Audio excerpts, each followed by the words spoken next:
আসসালামু আলাইকুম। দর্শক শুভেচ্ছা নিন লন্ডন থেকে স্বাগত জানাচ্ছি কাজী হেমায়েতুদ্দিন মিশন। সাম্প্রতিক বাংলাদেশে ঘটে যাওয়া নানা বিষয় নিয়ে আমাদের সঙ্গে আছেন হঠাৎ করেই দলে বলে এসে হাজির হয়েছেন ওয়েস্টিন হোটেলে, চেক ইন করেছেন। তাদের পাসপোর্ট বাংলাদেশের গোয়েন্দা সংস্থার বরাতেই সংবাদ মাধ্যমের কাছে, সাংবাদিকদের কাছে পৌঁছে দেওয়া হয়েছে এবং এরা প্রত্যেকেই মার্কিন পররাষ্ট্র দপ্তরের ইন্টেলিজেন্স এবং রিসার্চ উইং এর সদস্য। তখন বাংলাদেশের গোয়েন্দারা বলছেন এরা এসেছেন মূলত বাংলাদেশের সরকার এবং বাংলাদেশের অন্যান্য রাজনৈতিক দলগুলো শেখ হাসিনা যে ডিসেম্বরে ফেরার ঘোষণা দিয়েছেন সে বিষয়ে কি ধরনের প্রতিক্রিয়া দেখানোর কথা ভাবছে, কিভাবে সে পরিসর তৈরি করা যায়, সে বিষয়ে কতটা প্রস্তুত, এসব বিষয় আঁচ করে দেখতে। বাংলাদেশে সাধারণভাবে যখন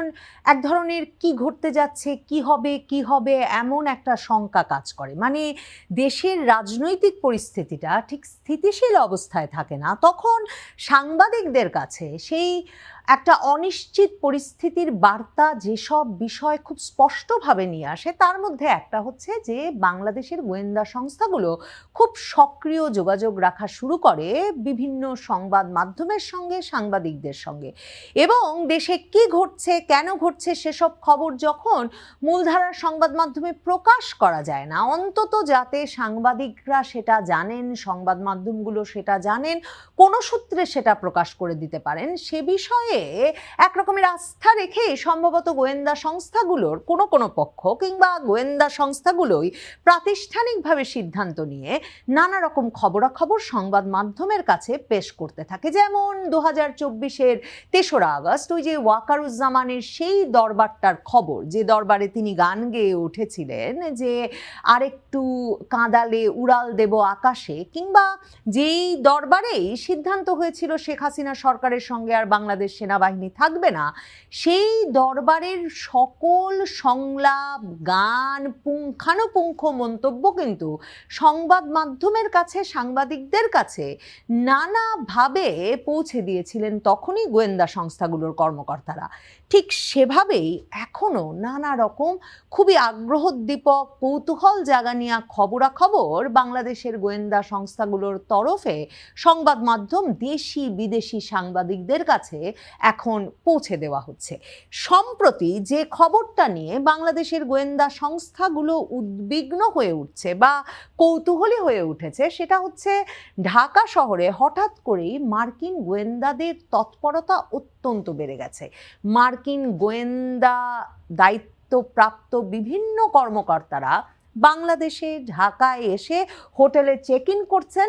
মার্কিন যুক্তরাষ্ট্রের দূতাবাসের অতিথি হিসেবেই তারা চেক ইন করছেন, কিন্তু তাদের সম্পর্কে খবরাখবর নিতে গেলে দেখা যাচ্ছে তারা মার্কিন পররাষ্ট্র দপ্তরের গোয়েন্দা বিভাগ কিংবা ইন্টেলিজেন্স অ্যান্ড রিসার্চ ব্যুরোর মতো বিশেষায়িত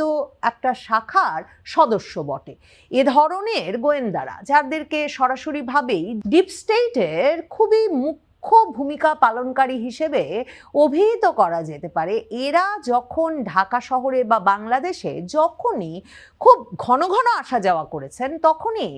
বাংলাদেশে একটা কোনো বড় ধরনের পরিবর্তন ঘটে গেছে। 5ই আগস্টের আগে যেমন বাংলাদেশে মার্কিন গোয়েন্দাদের ঘন ঘন যাতায়াত দেখা গেছে, ঠিক তেমনি এ ধরনের পদাধিকারী ব্যক্তিরা ভীষণভাবে আসা যাওয়া করতেন বাংলাদেশে মার্কিন যুক্তরাষ্ট্রের মার্কিন দূতাবাসের অতিথি হিসেবেই, পররাষ্ট্র মন্ত্রণালয়ের কর্মকর্তা হিসেবেই 2007 সালের 1/11 আগেও। এগুলোকে ভীষণভাবে গুরুত্বপূর্ণ ইঙ্গিতবাহী বলে তাই মনে করা হচ্ছে যে কেনই বা মার্কিন গোয়েন্দা কর্মকর্তারা এবং এই বিশেষায়িত কর্মকর্তারা যারা পররাষ্ট্র মন্ত্রণালয়ের সদস্য কিন্তু পররাষ্ট্র মন্ত্রণালয়ের গোয়েন্দা এবং গবেষণা শাখার কর্মকর্তা হিসেবে যাদেরকে বিশেষভাবে তৈরি করা হয়েছে, তারা কেনই বা এ সময়ে ঢাকায় আসছেন। গোয়েন্দা তথ্য মতে এই মার্কিন গোয়েন্দারা ঢাকায় আসা শুরু করেছেন দুটো কারণে। প্রথমত শেখ হাসিনা ঘোষণা দিয়ে একটা তারিখ ঘোষণা করে দিয়েছেন, একটা সময়সীমা ঘোষণা করে দিয়েছেন যে তিনি ডিসেম্বরে ঢাকা ফিরবেন, ঢাকা ফিরে তিনি আদালতে আত্মসমর্পণ করতে চান, মৃত্যুদণ্ডের রায় মাথায় নিয়ে ফিরতে চান, তিনি একা ফিরবেন না, তিনি আওয়ামী লীগের আরো নির্বাসিত নেতাদের নিয়ে ফিরবেন, যার মধ্যে মৃত্যুদণ্ডপ্রাপ্ত আসাদুজ্জামান খান কামাল যেমন থাকতে পারেন। যে নেতারাই ফিরবেন তারা প্রত্যেকেই হত্যা মামলার আসামি, আন্তর্জাতিক অপরাধ ট্রাইব্যুনালের আসামি, এবং শেখ হাসিনা বলছেন দেশেও তিনি নেতাকর্মীদের প্রস্তুত করছেন যারা আত্মগোপনে আছেন, হামলা মামলার শিকার হয়ে সাধারণ জীবনযাপন করতে পারছেন না, তারাও যাতে ওই একই দিনে এসে শেখ হাসিনার সাথে আদালতে আত্মসমর্পণ করেন। মার্কিন গোয়েন্দা কর্মকর্তাদের এই যে বাংলাদেশে আসা, তার সঙ্গে শেখ হাসিনার এই ঘোষণাকে সরাসরি সম্পর্কযুক্ত বলে মনে করছেন অনেকেই। কারণ তারা বলছেন একদিকে যেমন মার্কিন যুক্তরাষ্ট্রের সঙ্গে শেখ হাসিনার নিশ্চিতভাবেই একটা যোগাযোগ স্থাপিত হয়েছে নয়াদিল্লিতে বসে, অনেক সাংবাদিক, সংবাদ মাধ্যমের সূত্রে এমন খবরও বেরিয়ে আসছে যে মার্কিন যুক্তরাষ্ট্রের যে বিশেষ দূত দক্ষিণ এশিয়া বিষয়ক এবং ভারতে মার্কিন যুক্তরাষ্ট্রের যে রাষ্ট্রদূত সার্জিও গোর, যিনি অত্যন্ত ঘনিষ্ঠ প্রেসিডেন্ট ট্রাম্পের, মাত্র ৩৫ বছর বয়সী এই ব্যক্তিকে যে ট্রাম্প দক্ষিণ এশিয়া বিষয়ক বিশেষ দূত করে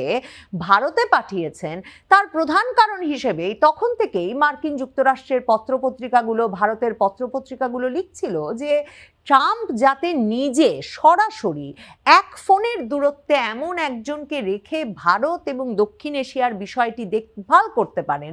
যার সঙ্গে তার প্রতিদিন নিয়মিত যোগাযোগ আছে, সে কারণেই সবচেয়ে বিশ্বস্ত ব্যক্তি এই সার্জিও গোরকে ট্রাম্প ভারতে নিয়োগ দিয়েছেন মার্কিন রাষ্ট্রদূত এবং দক্ষিণ এশিয়া বিষয়ক বিশেষ দূত হিসেবে। সার্জিও গোর ট্রাম্পের এতটাই ঘনিষ্ঠ যে ট্রাম্প প্রশাসন ক্ষমতা নেওয়ার পর ট্রাম্পের কর্মকর্তা হিসেবে সারা মার্কিন প্রশাসনে যাদেরকে নিয়োগ করা হয়েছে তার ৯০% বেশি নিয়োগ করে এসেছিলেন এই সার্জিও গোর নিজে ট্রাম্পের তরফে। এহেন সার্জিও গোরের সঙ্গে শেখ হাসিনার একটা ঘন ঘন যোগাযোগ স্থাপিত হচ্ছে দিল্লিতে বসে, সে খবরটাও বিভিন্ন সাংবাদিক সূত্রে, সংবাদ মাধ্যম সূত্রে কিন্তু গত কয়েক সপ্তাহে বেরিয়ে এসেছে। এবং শেখ হাসিনা মার্কিন যুক্তরাষ্ট্র, ট্রাম্প প্রশাসন আওয়ামী লীগের পরিসর তৈরি করতে বাংলাদেশে সক্রিয় ভূমিকা রাখবেন এমন একটা প্রতিশ্রুতি, গ্রিন সিগন্যাল পেয়েই এমন একটা ঘোষণা দিয়ে দিতে পেরেছেন, যে ঘোষণায় এমনকি ভারতের নিরাপত্তা কর্মকর্তারা পর্যন্ত চমকে গেছেন। কারণ ভারতের সঙ্গে মার্কিন যুক্তরাষ্ট্রের সক্রিয় আলাপ আলোচনা চলছিল আওয়ামী লীগের জন্য বাংলাদেশে পরিসর তৈরি, এই অঞ্চলের নিরাপত্তা নিশ্চিতে কতটা জরুরি সে বিষয়ে। মে মাসে ভারতের সঙ্গে ইরান যুদ্ধকে কেন্দ্র করে একেবারে তলানিতে গিয়ে ঠেকা সম্পর্কটাকে চাঙ্গা করতে হঠাৎ করেই যখন মার্কিন পররাষ্ট্রমন্ত্রী মার্কো রুবিও ভারত চলে এলেন, তখন ভারতের পররাষ্ট্রমন্ত্রী এস জয়শঙ্কর, ভারতের নিরাপত্তা উপদেষ্টা অজিত দোভাল, ভারতের প্রধানমন্ত্রী নরেন্দ্র মোদী মার্কিন যুক্তরাষ্ট্রের নিরাপত্তা অঞ্চল, এশীয় প্রশান্ত মহাসাগরীয় অঞ্চল সম্পর্কে যে প্রধান ব্রিফটা পররাষ্ট্রমন্ত্রী মার্কো রুবিওকে করেছেন, সেটা হচ্ছে যে এই অঞ্চলের নিরাপত্তা নিশ্চিত করতে হলে, এই অঞ্চলকে চীনের প্রভাব মুক্ত রাখতে হলে, এ অঞ্চলে ভারতকেই যদি মার্কিন যুক্তরাষ্ট্র তাদের সবচেয়ে বড় অংশীদার বলে মনে করে, তাহলে মার্কিন যুক্তরাষ্ট্রকে বাংলাদেশে আওয়ামী লীগের যথাযথ পরিসর নিশ্চিত করার ব্যবস্থা করতেই হবে। না হলে বাংলাদেশটা একেবারে ইসলামপন্থীদের, চরমপন্থীদের দখলে চলে যাচ্ছে। এবং যে মার্কিন যুক্তরাষ্ট্র শেখ হাসিনা সরকারের পতন ঘটাতে সক্রিয় ভূমিকা রেখেছে ২০২৪-এর জুলাই আগস্টে, তাদের নিরাপত্তা, তাদের বাণিজ্য সম্ভাবনা, তাদের ব্যবসার সম্ভাবনাও ভীষণভাবে সে পরিস্থিতিতে ক্ষতিগ্রস্ত হবে। কাজেই মার্কো রুবিও মে মাসে ভারত ছাড়ার আগেই বাংলাদেশে নিযুক্ত মার্কিন রাষ্ট্রদূত ব্রেন ক্রিস্টেনসেনকে ডেকে নিয়েও কিন্তু এই ব্রিফিং জানিয়ে দিয়েছিলেন যে বাংলাদেশে আওয়ামী লীগ কিভাবে রাজনীতিতে ফিরতে পারে, শেখ হাসিনা কবে কিভাবে বাংলাদেশে ফিরতে পারেন, সেদিকে এই পরিসর তৈরিতে যেমন মার্কিন প্রশাসনের, মার্কিন যুক্তরাষ্ট্রের সক্রিয় হতে হবে বাংলাদেশে, তেমনি ভারত কি চায় সে বিষয়ে নজর রাখতে হবে ব্রেন ক্রিস্টেনসেন সহ